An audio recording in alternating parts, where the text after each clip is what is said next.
Exactly 10 years ago, right here in Philadelphia, my life changed forever when I met the love of my life, Campbell. I walked up to the prettiest girl at Tria Wine Bar, introduced myself.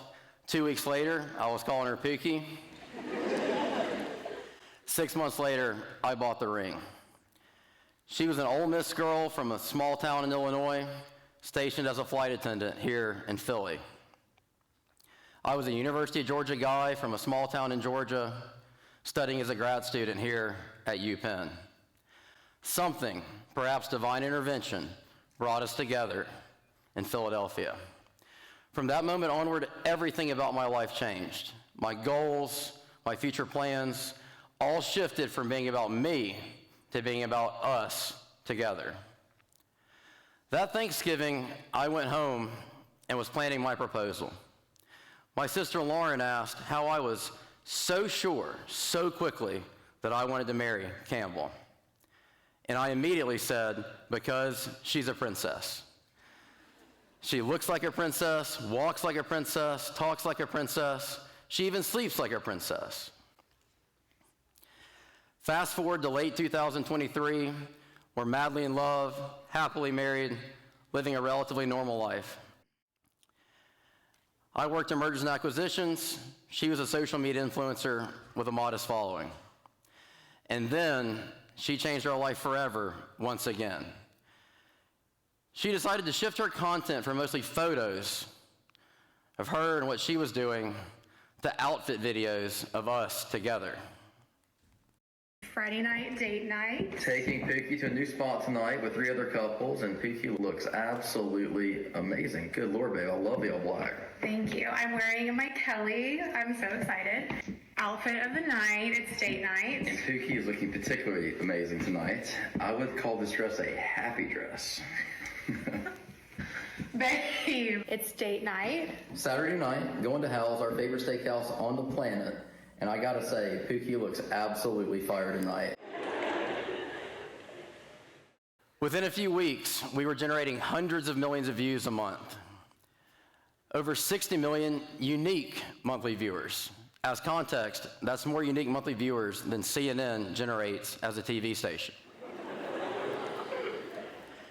Suddenly, Hollywood stars were uttering Pookie looks fire on the red carpet. I don't know, it's giving Pookie looks fire.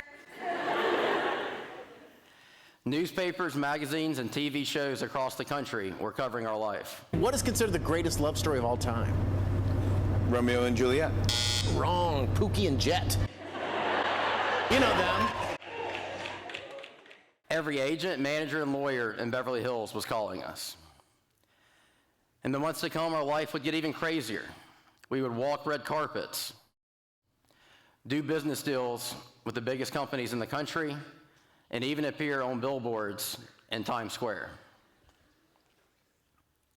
Next, the second love of my life, our daughter Paloma, would come along. And she would make People magazine the day after she came home from the hospital.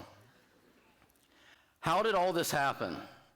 How did a guy from Rome, Georgia, and a girl from Marion, Illinois end up on billboards in Times Square?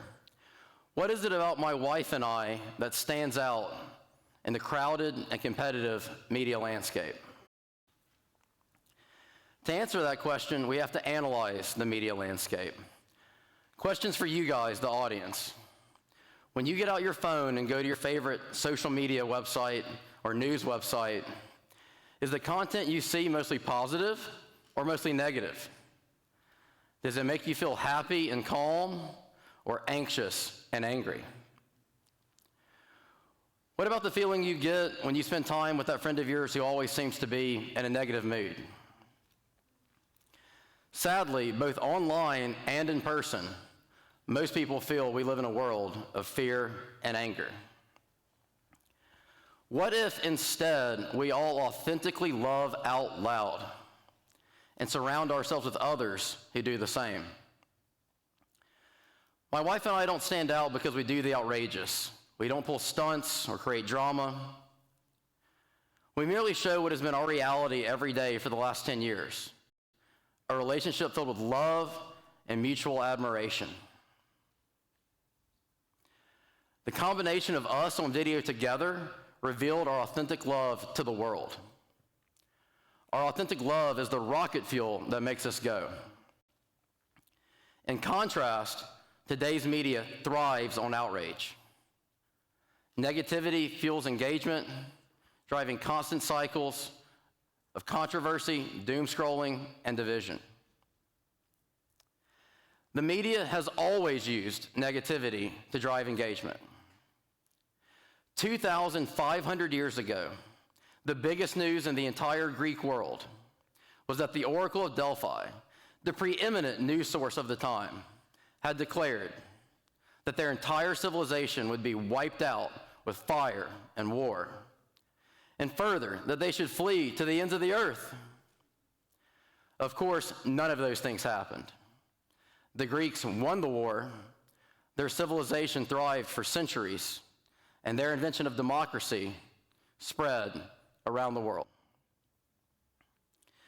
The reason the media has always used negativity to drive viewership is because of the fundamental psychological principle of negativity bias.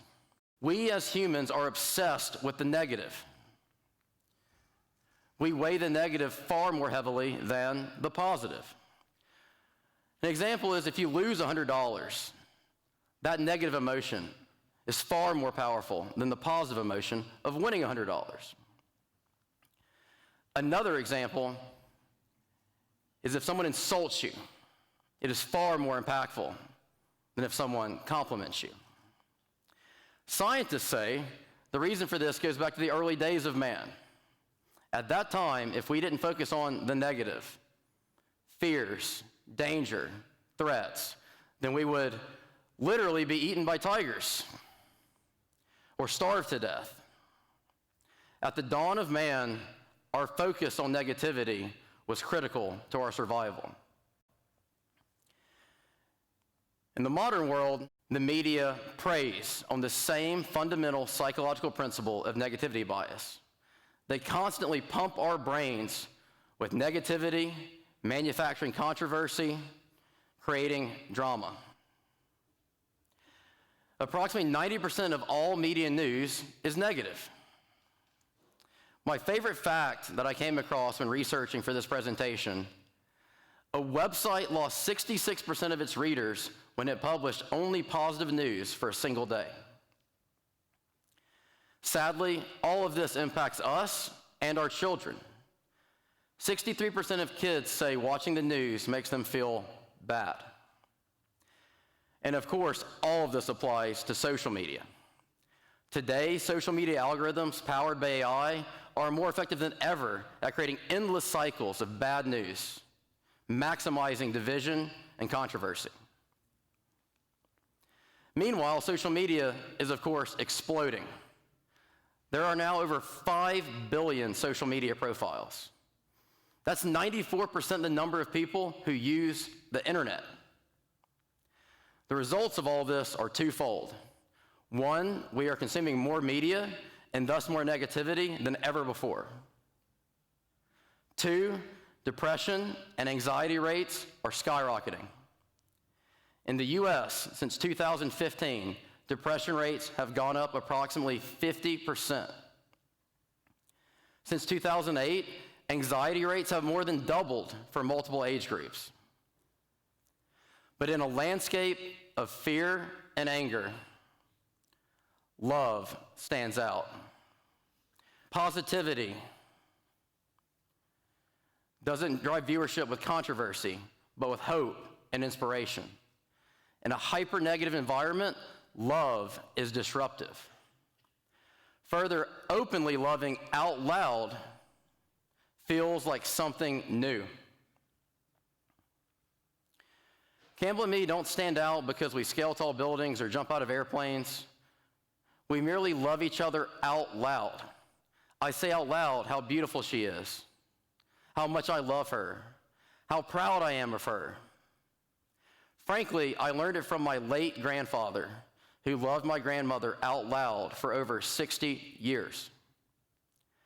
My grandfather Wayne was the most masculine man I've ever known. And he taught me that you can be a man and still openly express love and affection for your wife. As opposed to toxic masculinity, men can be a source of positive masculinity. You can love football and bourbon and work out and be successful in business and still openly compliment your wife.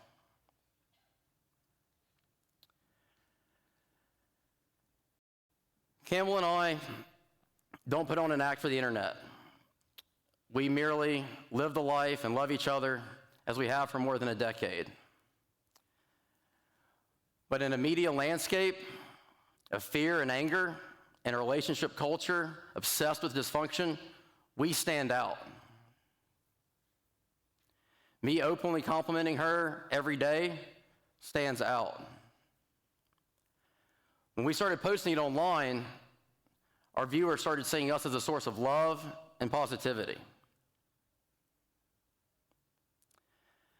They started coming up to us, even running up to us, saying that we give them hope to find the type of love that we have. Or if they're already in a relationship, that we give them inspiration to build the kind of love that we have. Sometimes they cry. Sometimes they even make us cry. Having a positive impact on people is exactly our goal. So that's our story, but the message is far greater. This is about how all of us can work together to make the world a better place. Today, social media is rapidly outgrowing the traditional media. And we collectively define the social media landscape. Today, we collectively are the media. Social media is a tool, and we can decide how we use it. Let's use it to make the world a better place. Let's use it to redefine the media landscape. So how do we do it? Number one, consume more positive content. Support positive creators. They come in many forms. Some promote mental health or physical health. Others promote an aspirational lifestyle or a loving family. Others are educational or promote a love for nature. Consume the content that makes you a better, happier version of yourself. Number two, limit your consumption of negative content. It is of paramount importance that we all pay attention to what's going on in the world. I would never dispute that. But it is also of critical importance that we protect our own mental health, that we limit our consumption of content that makes us angry, anxious, and depressed. Number three, and most importantly, in terms of broader impact, post more positive content yourself. Again, today, we are the media. We define the media landscape. Let's create a media landscape that we're all proud of, a media landscape that we want to live in and that we want our children to grow up in. Of course, we could let algorithms dictate our emotions, but I say let's create something better. Let's create a media landscape not defined by fear, anger, and division, but by love, hope, and unity. Of course, this is all far bigger than social media. All these concepts apply to all aspects of our life. They apply to our everyday personal interactions. You and the energy you generate shapes those around you. Those around you and the energy they generate shapes you. Let's put ourselves in groups of people that make each other better, happier.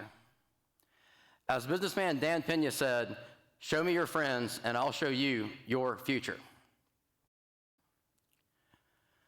So how do we use our everyday personal interactions to make the entire world a better place? Number one, start with the simple. Greet people with a smile. Ask the guy behind the checkout counter how his day is going. Tell your loved ones and your significant other how much you love them, how proud you are of them. Number two, surround yourself with positive people. People who want the best for you. People who have the type of life that you want to have. People who are actively working to build the type of life that you want to have. Conversely, limit your exposure to negative people and people that want to bring you down. And number 3, and most important in terms of broader impact, be a source of positive energy for others. Be optimistic.